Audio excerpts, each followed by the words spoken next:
So I want to know where you're at with this manager and what the minimum expectation is this season for him to be safe in his job, bruv. Well, he's got to win. He's got to win. It's as simple as that. We've been on the journey. The journey's been fun at times. It's been heartbreaking at other points.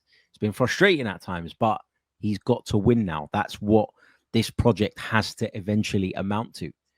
I think last season, I was probably less harsh on him than a lot of others because I think there were a lot of factors that went against him. Some that were probably the kind of makings of his own, like, for example, the injuries. I've just said to you that I think that some of the management is probably in part to blame for that. So, I can't shirk him of that responsibility completely or let him get away with that. But I think there were other things outside of our control that went against us as well.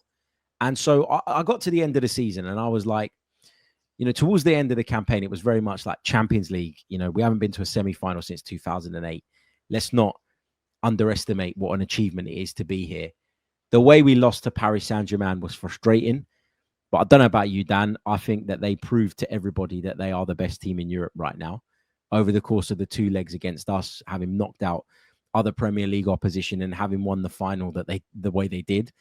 I think that has not made it okay for me, but it's kind of got me sitting there thinking, well, we were beaten by the best, and I'm just not sure. In fact, I'm certain that we're not at that level. And I don't know what else really could have been different. I think the circumstances were shit in terms of players being out, not being able to play our best team. I think we'd have run them closer if we could have, but that wasn't the case. I think people have got the hump about the cup competitions. Again, I understand that and I feel that and I get it, but we did go to the semi-final in 2 of the 3. So it's not like we criminally underachieved in all 3 of them. Losing to Man United the way we did in the FA Cup was a disgrace. I felt that at the time. I said that at the time, and I still feel that way now. That one hurts.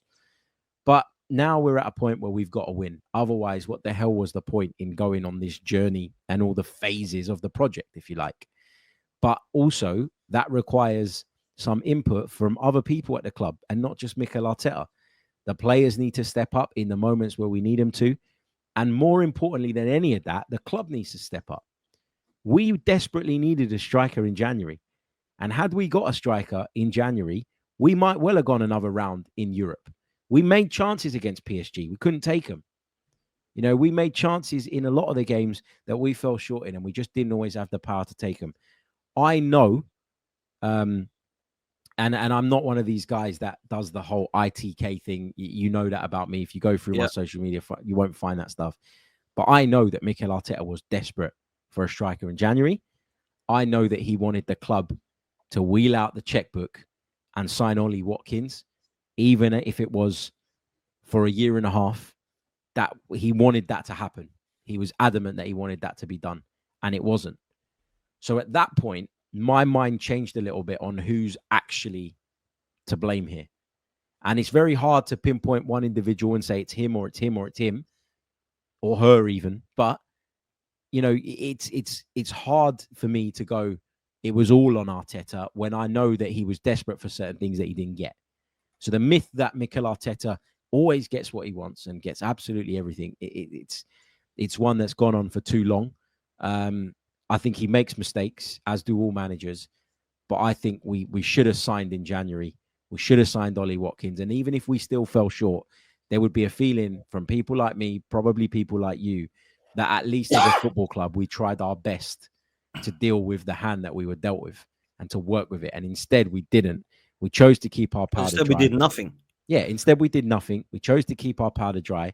And all that's done is taken that pressure. It's not got rid of the pressure. It's just pushed it down the road. And now that pressure exists in this summer transfer window. And if we don't go and do business that justifies the fact that we allowed ourselves to go through January without bringing in an attacking recruit, I beg your pardon, despite all the problems we had, then we're going to start to look at the club and we're going to ask questions of the club. And that's right. That's fair. I was a little bit more forgiving of last season than a lot of other people. But let's hope that that next season we get where we need to get, and the pressure really and truly is on now. But let me throw a question back to you before we finish, okay? Because I say he has to win. Win, win, win, win, win, right? That's what everybody wants. If he won a Carabao Cup and finished second, technically he'd have won. Would that satisfy your appetite right now as an Arsenal fan? That's a great question, because it was actually my question. That's why we do content together, bro. We're on the same wavelength. So people think that I'm a negative Arsenal fan and toxic, and I should go and support Tottenham. But what I've been saying, I don't think is very toxic at all, and I've been remain consistent with this.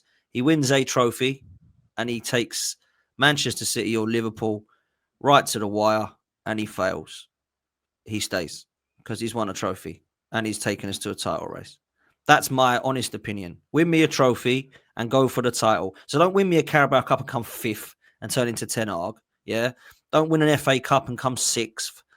Go and win a trophy and compete, because that's why Ange and Ten Hag and all these guys have lost their job, because they were successful in terms of doing that, but they were coming 17th and 15th or 5th or 8th or whatever. I don't even know where Ten Hag come in the end. For me, he has to be competitive with the league. And I don't mean get into a title race and then fall off in February. I mean, take it to May and believe we can win this title like we did in the last couple of years, right?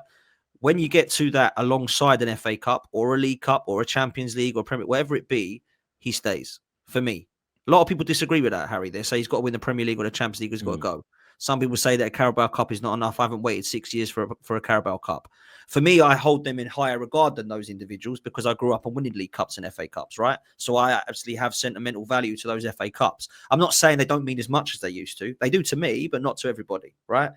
If he wins the Premier League, he clearly stays. If he wins the Champions League, he clearly stays. If he wins the FA Cup and the Carabao Cup, he's got to go in for a title race alongside that for me to be happy for him to stay as the Arsenal manager. But where are you at with that? So for me, it's a tough one. It's a really tough one because I personally don't think that winning those cups, the Carabao and the FA Cup, has the same weight anymore. Okay. Now, we get a great day out as fans and we'll love it and we'll enjoy it and we'll it'll be a fantastic experience. You and I have both been there when we've done that in the past, and they're memories that will live long forever. But for example, if we won a Carabao Cup only, that wouldn't really change my opinion about where this Arsenal team is at. And I know that people would it though? Sorry to interrupt. Would it though allow you to believe this team and manager can now win, get across the line, and install some winning mentality into it? Because that's where I'm at. It's not just about like, it's the cup we've all wanted and dreamed of. It ain't that. We've done that before. I want this team and this manager to show me they can win something, Harry. And at the moment, they can't do that. And I appreciate he won back in 2020, but that wasn't his side. You know, this is a side he's built to go and do more than just win that FA Cup. And he can't even do what he did before when he walked in. So win something to start with. And look, let me get this right. There's a reason Jose Mourinho and Pep Guardiola have won the most League Cups, because they then install that winning mentality and go and win again in May. And that's what it is. We've got to try and win something first. Get that team together, winning mentality, and go, boom, this team can now win something. Now go and show me you can win an FA Cup or a Premier League or go and do a double. It's not just we won it. And let me say this one go further. We win the Premier League next season, let's say. Right? I don't think we will, but let's say that we do. We win the Premier League. We don't all sit back and go, it's done, process over. Right, when's the Formula One on? Let's go and support rugby. We've got to go and win the Champions League the next year. We've got to go and win it again the next year, go back to back. Yeah. This is the thing. Like, people like, oh, we will get there one day. We will get there one day. Well, we've got to get there and stay there. Like, Liverpool want to go back to back. They don't just want to get Premier League. That's 2 in 30 years. We're done. They want to go and win it again. So this is where we're at. This process is not just try and win one trophy. It's try and win 10. Do you know what I mean? So that's where I'm at, man. Sorry. That's I agree with that. I agree with that. But I just think, for example, let's take the Carabao Cup in the season just gone. We got to the semi-final. I mean, you want to win it, but it's hardly a disgrace, is it, getting to the semi-final and losing to the eventual winners, right? So disgrace how we went out, though. You've got to admit that. Yeah, for sure. We were crap over the 2 legs. For sure. There's no question about that. But I just think, like, getting to a Champions League semi-final told me more about the level of the team than what happened in the Carabao Cup did. If I'm take it back to, like, if I'm working in a corporation, you've got primary indicators which will give you an indication of where your level is at, and then you've got like sub indicators, right? Things that you'd like to achieve, but if you don't, they're not the be all and end all. That's kind of how I look at this. I think you want to judge where Arsenal are at, look at their Premier League performance, which is second. Okay, it wasn't a close second this time, and that is worth discussing, and that certainly is very different to the 2 seasons prior. But our bottom line, when we were rubbish the way we were for large periods of last season, we ended up finishing second. That's our bottom line right now. It's a good thing. But the Carabao Cup, like, even if we'd won it, I'd still be looking at this season and going, we still felt way too far off of Liverpool. So do you see what I'm trying to say? I'm not saying I don't want to win cups or I don't care if we win cups. What I'm saying is my assessment of where the team is at could be helped and altered by what we do in those 2 cups, but it isn't going to dictate my assessment. My assessment will be dictated largely by what we do in the Premier League and in the Champions League. And although people keep saying, like Thierry Henry said, oh, look at Man United, they've been to how many finals, blah, blah, blah, blah, blah. And you made the point just a few minutes ago that Erik ten Hag got sacked after winning the cup and that Ange Postecoglou's just been sacked after winning the cup. What does that tell you? That tells you that cup wins at the slightly lower level, which is what the Carabao Cup is, and certainly what the Europa League was last season. I would argue that the Carabao Cup, because it's got Liverpool, Man City, and Arsenal in it, by default is harder to win than the current format of the Europa League. Genuinely. I'd go as far as saying that. What those recent trophy wins for clubs that are quite clearly in the mud have taught me is that a cup win cannot paper over the cracks. Your bread and butter is what you do in the league, and the Champions League is the highest standard, and that's where you should judge yourself. So again, I'm not saying I don't want us to win a cup. I think it's important that we do, because there are a lot of people that sit in your camp that would just give him a little bit more in terms of patience if he delivered something like that. I think it's important for the harmony. I think it's important for the mood around the place. And I think it's important in bringing that unity back so that hopefully we can kick on, and win what we want to win in terms of the big ones. If he doesn't win the major, the Premier League or the Champions League, you'd look to replace him in the summer. Come on, Harry. Don't be a politician in this answer. I'm not being a politician. This is the thing, right? I get this a lot. People say you're being a politician. I'm not being a politician. I am someone that likes to consider what my opinion is with a lot of evidence and over time. I'm not someone, people want to clip me up and make me sort of saying certain things and statements. That's not me. It's never been me. I'm a more, rightly or wrongly, I'm a more considered person than that. Rightly or wrongly, in everything I do. I just think that things can happen a lot over the course of a season that you cannot possibly imagine. I didn't think that we'd get 2 players sent off in the first half of the season because of kicking the ball away. I didn't think that we'd lose Saka for 2 months, given that he'd been flawless in terms of injuries for such a long time. I didn't think that, we'd lose Odegaard in terms of the way we did with his form dropping off and all the rest of it. If we don't win one of the major trophies next season, I will take a step back and start to question whether we'll ever do it under Mikel Arteta. So by default, yes, I would consider replacing him.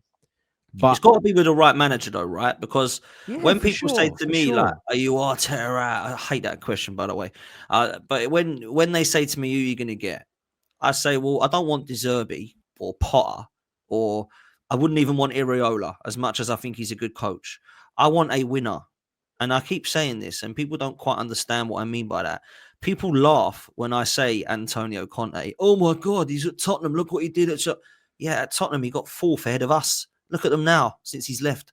He went to Napoli. He's just won another. He's a serial winner, this guy, mate. Yeah. Yes, he might leave you in a couple of years' time in a mess. But when you've got a team that's ready to win, which I think we have now, it's time to win. So Conte would be a winner with us. If you don't want Conte, cool. Go and take Diego Simeone. What's he won in the last 3 years? Well, the guy is an absolute serial winner. Look at his CV. It's ridiculously good. Yeah. Okay, you don't want him? Cool. Hansi Flick. Go and take him. Luis Enrique. Go and take him. I would take these managers, Harry, because they've actually won. St. Carlo Ancelotti. There's a whole load of list of them, right? But the problem is, mate, anytime I say a manager, they tell me the reasons as to why they're not going to come. Simone Inzaghi, Zinedine Zidane. But what do I need to do then? Go and say I want Cesc Fabregas because he's an upcoming manager that's going to be quality one day. Is that what we want again? Do we want to replace Arteta with Fabregas? I'll just keep Arteta. What's the point? But let me ask you this then, because one of the common things that people say is, it's been 6 years and this is what we've got to show for it, blah, blah, blah. How long Excuse me. of that 6 years do you genuinely believe we had a team that was capable of winning? The 'Cause last 3 years, I think. 3 years, right. So Yeah. isn't it right to frame the question of, you know, it is 3 years too long rather than 6 years? Isn't it right to frame it that way, given that So we I all agree with acknowledge that. and accept that there was a hell of a lot of work that needed to be done before we could even think about competing? I agree with this comment. This guy, man, I tell you what, this guy, I swear to God, he gal. He's the part of reason the we're reason. so good. He's No, part of I the agree with reason. it. He's It's not part of the that, Harry. reason. It's not that. It's just this. It's just the gal. He doesn't like any time we question it. He likes to stick up for his boy. I get it. I get it. But look, I agree with what you've said, right? So this is how I frame this question: 6 years, 5 years, 4 years, 2 years, 1 year. I don't care. Has this team been good enough to win something? Yes, and we ain't. And that is why it's a big failure for me. So we can talk about building and we can talk about progress and we can talk about where we were at and where we were. We should never have been in eighth. That team was never bad enough to be eighth with Agreed. Aubameyang and Pepe and Lacazette in it and Xhaka, who we've been arguing about for ages.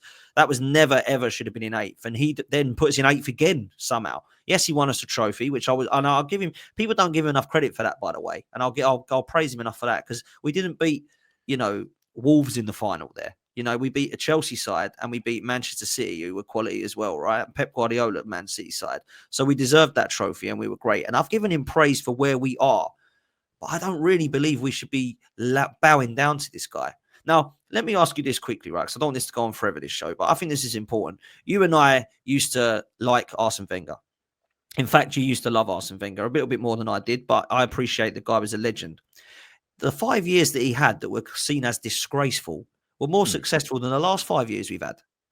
Now, I can appreciate at the time the culture might have been different and that we were going in a different direction and perhaps we were never going to win again and we're trying to build to win again and stuff like that. But we were already winning in that 5 years. In that 5 years, we got 3 FA Cups, yeah?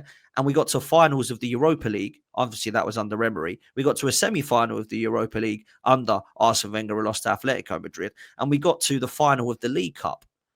That is more successful than the first 5 years that we're lauding and lapping up. Yeah, and if you judge success on silverware, correct, no question about that.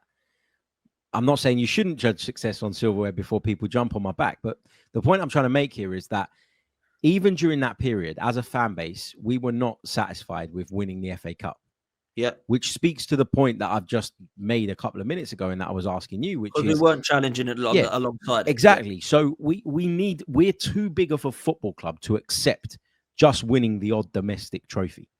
We want to win the league and we want to win the Champions League.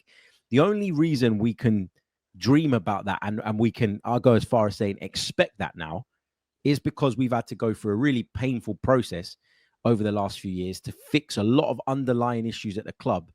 And whether people think Arteta is the guy to get us over the line or not, you cannot deny that he's played a massive part in getting us back to this point.